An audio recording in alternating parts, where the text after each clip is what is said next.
Vou te encontrar, me preencher quando ouvir a tua voz ao amanhecer. Oração da manhã.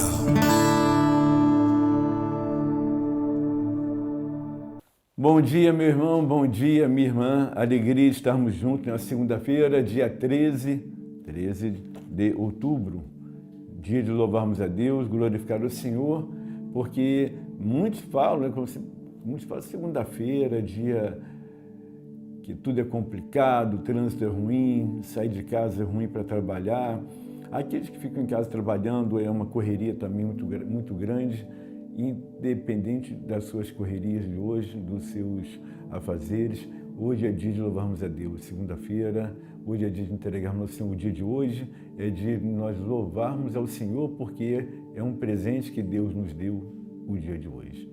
Então, quero já louvando a Deus pela tua vida, pela vida da tua família, pela vida de todos aqueles que estão nos acompanhando aqui pelas redes sociais, no canal do YouTube da Divina Luz. Feliz por tê-los, feliz por saber que somos Divina Luz. Hoje, na segunda-feira, nós teremos aqui um grupo de oração na Missão do Fonseca e também São Gonçalo, mas depois eu falo um pouquinho sobre isso com vocês. Amém? Vamos então dar início, clamando a Deus, Espírito Santo, pedir ao Senhor que abra os ouvidos do coração, não somente os nossos ouvidos, mas do coração, porque nós queremos. Então, querer primeiro é nosso. Nós queremos que o nosso coração esteja aberto para ouvir a palavra de Deus. Nós queremos que o nosso coração esteja aberto para juntos partilharmos. Queremos que o coração esteja aberto para saber e entender qual é o propósito de Deus para o dia de hoje. Amém? Dia 13 de outubro, já caminhando para metade do mês de outubro, final do ano chegando. Estamos reunidos no nome do Pai, do Filho e do Espírito Santo. Amém. Vinde, Espírito Santo, enchei os corações de vossos fiéis e acendei neles o fogo do vosso amor, e enviai o vosso Espírito e tudo será criado, e renovareis a face da terra. Oremos. Ó Deus, que instruís os corações de vossos fiéis com a luz do Espírito Santo, fazei que apreciemos retamente todas as coisas, segundo o mesmo Espírito, e gozemos sempre da sua consolação por Cristo Senhor nosso. Amém. A Virgem Maria, nossa Mãe, nós pedimos a sua intercessão para o dia de hoje. Ave Maria, cheia de graça, o Senhor é convosco, bendita sois vós entre as mulheres, e bendito é o fruto do vosso ventre, Jesus.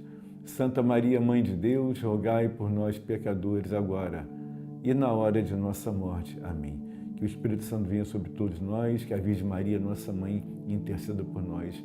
E você que está nos acompanhando agora, vai pedindo comigo, repete comigo, diz: Senhor Jesus, abençoa o dia de hoje, afasta todos os males, afasta tudo aquilo que são as trevas, coloca teu Espírito Santo sobre mim. Pedimos agora, Senhor, a presença do teu Espírito no dia de hoje, para iluminar o nosso caminhar, para iluminar tudo aquilo que queremos realizar em teu nome, Senhor. Conceda-nos, Senhor, a tua paz, conceda-nos, Jesus, a alegria que vem do teu coração. Afasta toda tristeza, toda melancolia, todos os maus pensamentos, e que tudo aquilo, Senhor, que vai ser resolvido, tudo aquilo que queremos resolver, que seja feito tudo em teu nome. Pela autoridade do teu santo nome, pedimos agora, Senhor, afasta as patas do inimigo e que possamos triunfar sobre todo o mal. Assim seja. Amém. Então vamos lá. João capítulo 6. Pega a palavra de Deus, vamos ler a palavra no Evangelho de João, capítulo 6. Diz assim a palavra de Deus: Depois disso, Jesus foi para o outro lado do mar na Galileia, ou seja, de Tiberíades.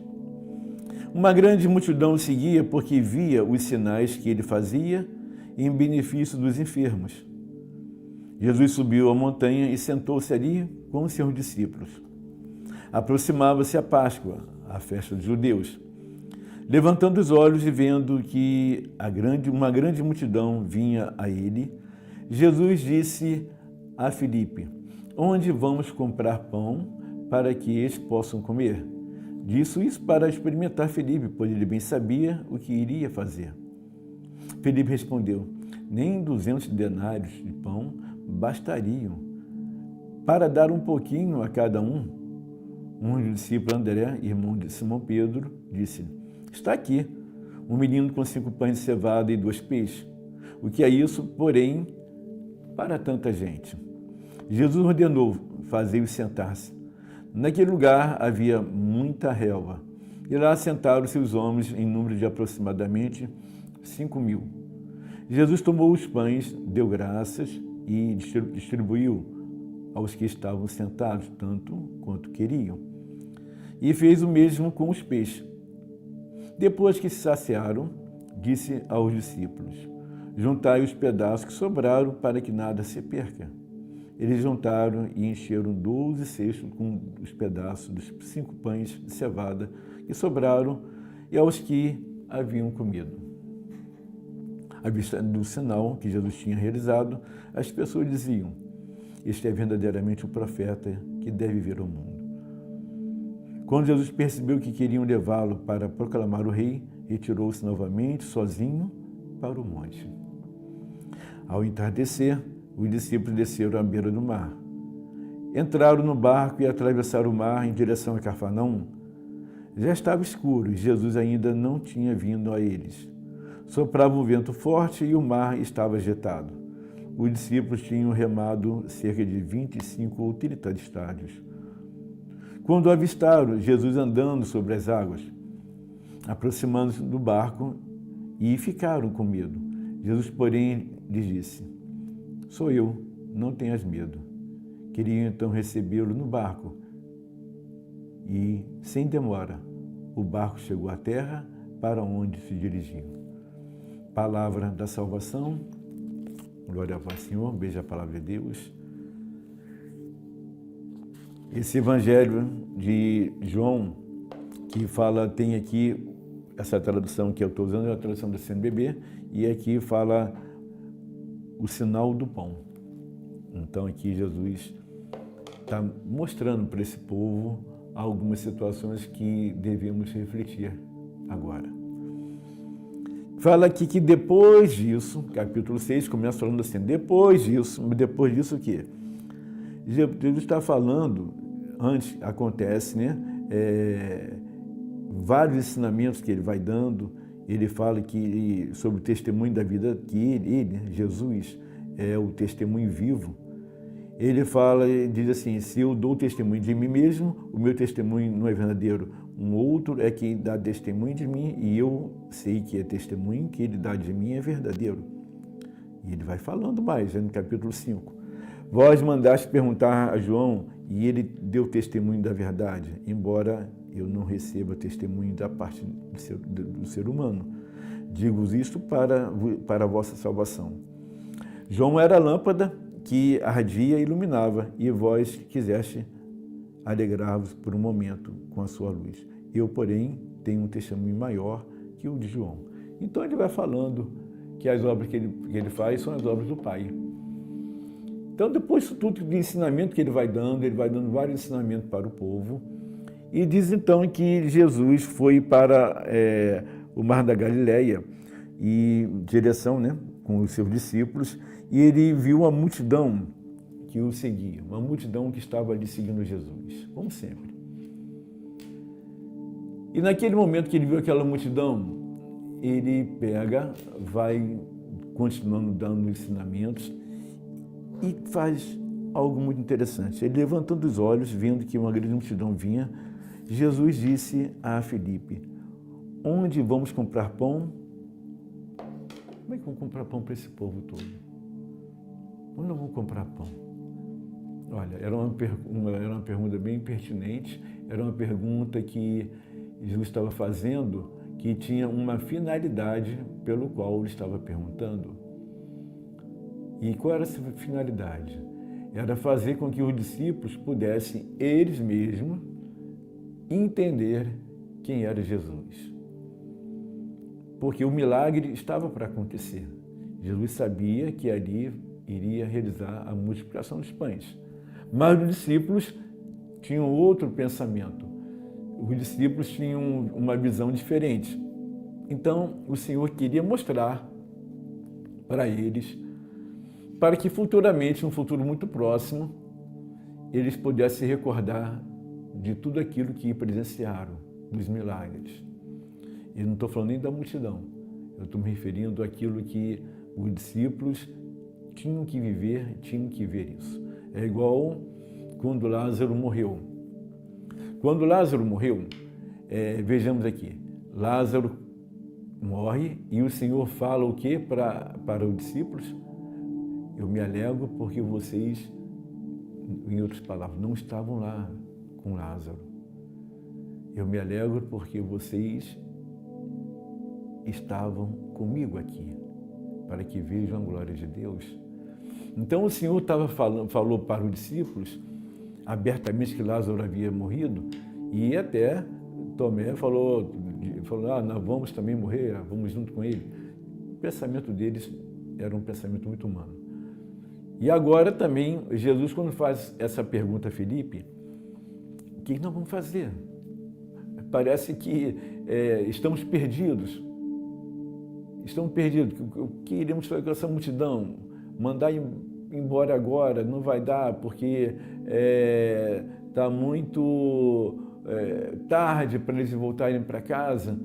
Como que iremos fazer para que eles possam realmente se alimentar e retornarem para suas famílias tranquilamente, sem nenhum sufoco? Como que nós vamos fazer? Alguém tem uma ideia?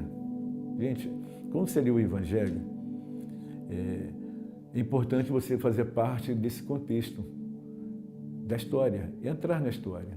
Imagina você estar com Jesus ali e, de repente, aquela multidão o segue, já está entardecendo, e ele ensinando, e já a hora indo adiantada. Em outros evangelistas falam que chegou a falar para ele, manda essa multidão embora, manda, dispersa, porque não temos onde comprar alimento para todos. Mas Jesus é assim, né? Deus é assim. Ele vai agindo de uma forma bem diferente da nossa maneira de pensar. Ele vai agindo de uma maneira bem diferente daquilo que nós estamos habituados a fazermos. E ele indagou a Felipe, o que nós vamos fazer? Eu diria que ele perguntou a mesma coisa a Ezequiel, né? Os ossos secos. Filho do homem, esses ossos poderiam voltar à vida? E Ezequiel falou o quê? Senhor, tu é que sabes, eu sou impotente, eu não posso fazer nada. Eu não tenho como fazer nada. Para mim, não. Para mim, estão mortos, já estão secos. Aliás, estão sequíssimos, já estão até quebrando. Mais do que secos. Então, eu não tenho que fazer nada. Eu não posso nem falar nada, que eu acho que não tem como. E então, o Senhor dá ordem a Ezequiel, né, várias ordens, para que eles voltem à vida. Aqui, a mesma indagação, colocando para o plano aqui de Jesus com Felipe, é a mesma indagação. Filho do homem, ou melhor, Felipe, o filho do homem, o meu querido Felipe, você acredita que nós podemos dar de comida a esse povo todo aqui? Você acredita que nós podemos fazer com que esse povo venha se alimentar? E então Jesus faz essa pergunta a Felipe, e aí diz aqui a palavra de Deus que ele falou assim, onde vamos comprar pão? Onde vamos comprar pão para que estes possam comer? E aí fala mais, né? Nem 200 denários, Senhor, bastariam para dar um pouquinho para cada um. E aí alguém teve uma ideia aqui. O André, que é irmão de Pedro, falou, olha, eu posso aqui dar uma sugestão diante do ocorrido? Tem um menino aqui, mas eu nem sei se vou falar, porque é tão pouco que eu vou falar aqui, mas eu vou colocar, para não ficar quieto, né? Estou vendo que está todo mundo quieto, eu vou falar, Jesus, olha, tem um menino que tem aqui 5 pães, 5 pãezinhos, e tem 2 peixes. Eu sei que não é nada, mas não sei. O que melhor ir embora, mandar todo mundo embora, né? Então, primeiro, Felipe não sabia o que fazer. Segundo André, irmão de Simão Pedro, fez pouco caso daquilo que era 5 pães e 2 peixes. O que nós aprendemos com isso? Primeiro, nós aprendemos que, com Felipe, quando Jesus pergunta alguma coisa para a gente, quando ele indaga no nosso coração, ele nos provoca, ele espera receber de nós uma resposta bem diferente do que Felipe deu. Ele espera que nós venhamos a confiar nele na resposta que nós vamos dar. Ele espera que nós venhamos confiar a ele aquilo que para nós é impossível. Ele espera que tenhamos uma fé, mesmo que pequenina, menor que um grão de mostarda, para confiar que ele pode transformar a água em vinho, que ele pode fazer o paralítico andar, que ele pode fazer mortos voltarem à vida, que ele pode fazer tudo. Ele quer que Felipe aprenda isso. Quando André fala para Jesus, olha, nós temos aqui 5 pãezinhos, que é nada, e 2 peixes, o Senhor então está nos ensinando que o pouco para ele é muito. O pouco que você tem, o pouco que eu tenho, que nós achamos que é tão pouco, mas para Deus é mais do que o suficiente, porque esse pouco, quem proveu foi Ele. A providência divina fez com que os 5 pães e os 2 peixes chegassem nas mãos de André. Aquilo que você tem, aquilo que você é muito. Talvez você não se dê esse valor, talvez nós não venhamos a nos dar esse valor devido às acusações do inimigo. Talvez nós não venhamos a nos dar valor devido àquilo que vivemos, daquilo que estamos passando e achamos, diante da nossa impotência, que é assim. Jesus vai nos ensinando que nós temos valor para Ele. Você pode até achar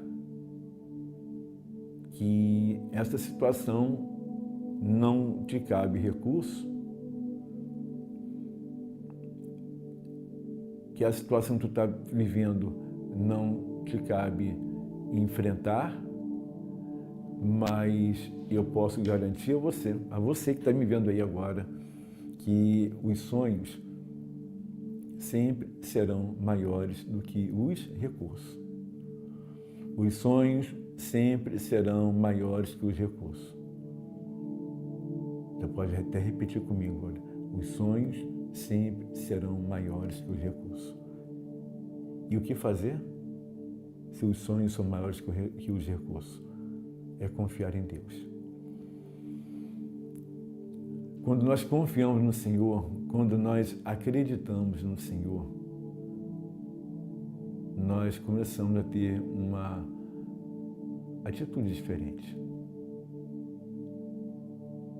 A melancolia, a tristeza, por maior problema que você tenha, por maior dificuldade que você venha passar, a melancolia, ela não vai residir no teu coração.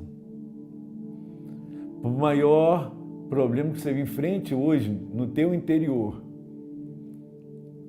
o maior problema que você enfrenta no teu interior, eu posso te afirmar isso em nome de Jesus, que se você viver a alegria do Senhor, você vai superar esses momentos de tristeza, de angústia, de solidão.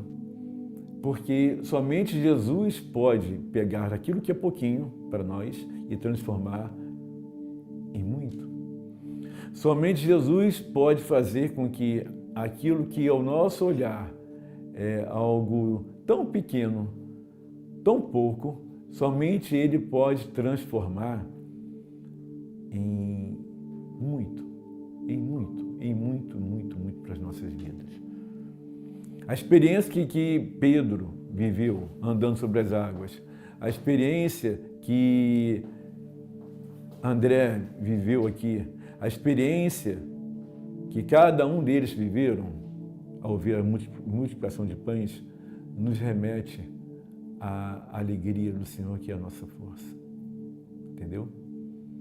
Então, eu louvo a Deus por isso, eu louvo a Deus por entender que o pouco para Deus é muito. Eu louvo a Deus para que você entenda.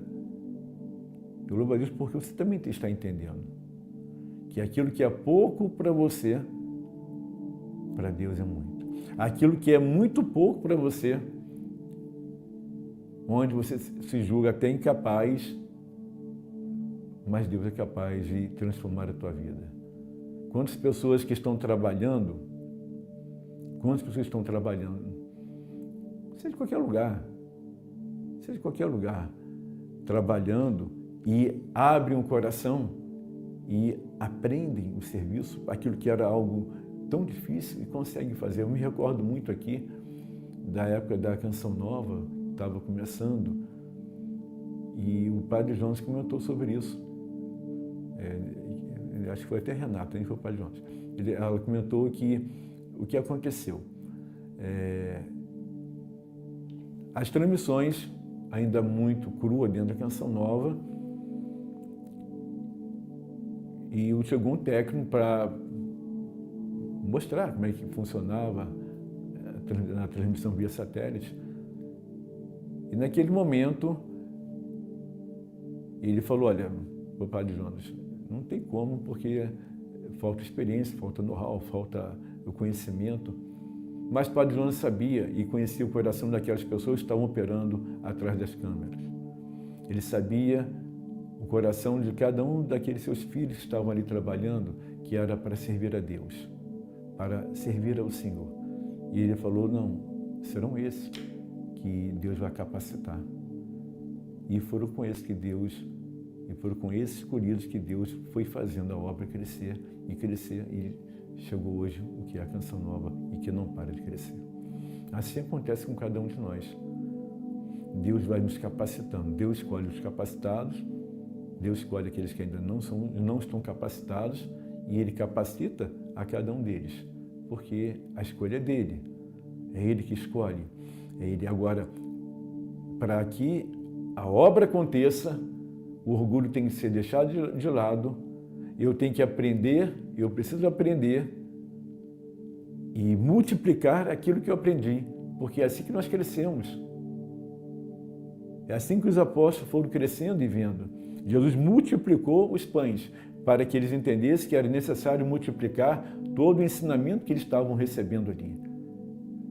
É fundamental que nós venhamos a multiplicar tudo aquilo que aprendemos, porque se os discípulos tivessem guardado para eles tudo aquilo que viveram com Jesus, o projeto não teria ido para frente. Mas somente até hoje, mais de 2000 anos, continuamos tendo a Bíblia como sendo o centro de tudo. O livro mais vendido no mundo todo. Somente podemos viver o cristianismo porque ultrapassou barreiras, porque vem de Deus, porque foram sendo multiplicados as informações. E foi passando. A nossa igreja vive na parte muito centrada nisso, né? Da tradição. Essa tradição foi sendo multiplicada, foi passando de geração em geração. Então é isso que nós esperamos. E é que Deus venha realizar em cada um de nós e através de nós. Que Deus ilumine o teu dia de hoje. Que você multiplique as informações. Que você entenda que o pouco que você tem, para Deus, é muito. O pouco que você tem torna-se muito, a partir do momento da tua alegria, da tua visão diferenciada que o mundo oferece. Amém? Que Deus abençoe você, que Deus proteja você, que o Senhor mostre a tua face a você, a mim e a todos nós, e tenha compaixão de nós. Amém? Amém. Bom, lembrando a todos vocês que hoje, segunda-feira, nós vamos ter o grupo de oração lá na Missão do Fonseca, a partir das 20 horas. Também vamos ter, além da Missão 20 horas no Fonseca, em São Gonçalo, teremos nosso grupo de oração na Capela Nossa Senhora da Conceição. O convite está feito a todos vocês e esperamos que vocês possam participar cada vez mais na oração da manhã, multiplicando, como foi feito aqui, no Terço da Misericórdia, que tem às 15 horas, aqui na Divina Luz, também no nosso canal do YouTube, e os grupos de oração que vão a cada dia mais sendo propagados, porque sempre temos Jesus Eucarístico conosco. Amém? Deus abençoe você, Deus te proteja e te guarde. Amém. Nós vamos encerrando então, não é isso? Vamos encerrando aqui, então, com o pessoal da técnica aqui, agradecendo a Deus pelo dia de hoje e pedindo ao Senhor que Ele venha fazer o impossível sobre cada um de nós. Fique com Deus. Uma segunda-feira repleta da paz do Senhor, uma segunda-feira cheia da alegria do Senhor, que é a nossa força. Amém? Amém.